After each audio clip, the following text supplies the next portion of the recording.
Radiomedics is a rare combination of deep scientific expertise and regulatory excellence. Nuclear medicine is a field that's ever-changing. We are all relying on each other. We work very closely. It's a very small industry. We are one of the first commercial drug manufacturing institutions.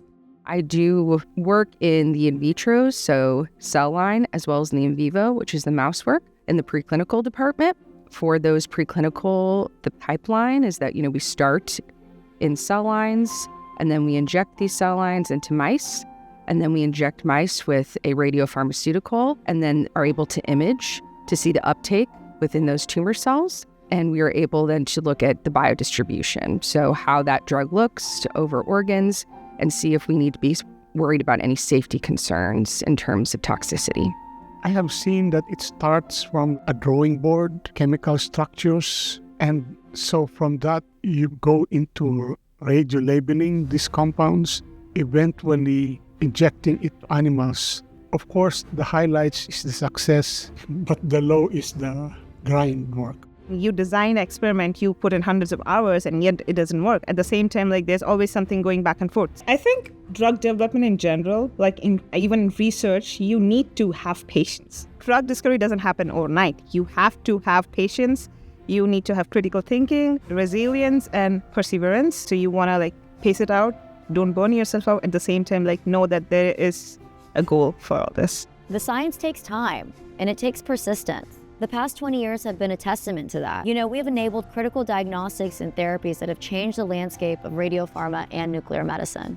Radiomedics was founded in 2006. From 2007 to 2010, our first IND was filed for lutetium-177 dotatate. We treated our first U.S. patient. Through 2015, we built our core platform for PET radiochemistry and isotope handling. Through 2017, we manufactured many doses for the PERSIST and VISION studies. We enabled U.S. radioligand trials before the infrastructure even existed. We treated over 175 patients under the Right to Try Act and continued a partnership with Curium for copper-64 dotatate. 2018, we received $2 million from NIH for AlphaMedix. 2020, DetectNet was approved by the FDA. 2021, we received an additional $2 million from the NIH for AlphaMedix, and DetectNet was added to the NCCN guidelines. 2022, we received an additional $1.45 million from NIH. 2023, we licensed Actinium-225 PSMA to Fusion and expanded our manufacturing partnership. 2024, AlphaMedix received FDA Breakthrough Therapy designation, and we licensed AlphaMedix in collaboration with Oranomed to Sanofi. 2025, we developed a proprietary Lead-212 generator and expanded our isotope supply of thorium. In 2026, we expanded our commercial capabilities and successfully passed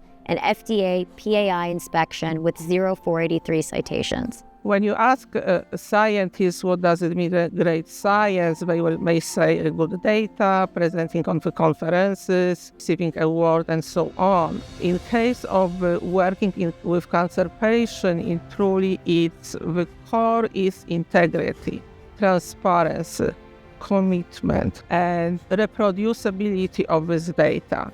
People here work together, they support each other, they share their knowledge, and there is open communication between teams and also close collaboration. The teamwork and cooperation that everyone from the different professional background work as a team to solve the issue that everybody in their household gonna deal with it. Hopefully we're gonna find a cure, and that's the main thing, to fight cancer and be helpful, be positive. We work for the greater good, so I always want to have a positive impact on my society.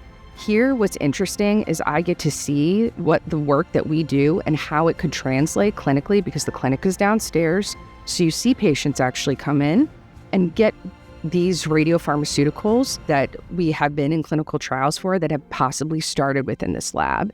So to see that translation from preclinical to clinical and how we can do that through an exploratory EIND, I really enjoy that aspect of what we do.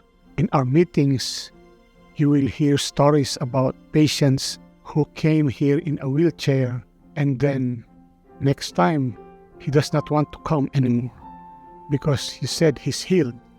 I am proud of our team, and I am happy that we reached this milestone. And I am confident that there is a bright future ahead of us. I have always been driven by the fact that you can improve the patient's quality of life. To know that you did that, it's worth the lows.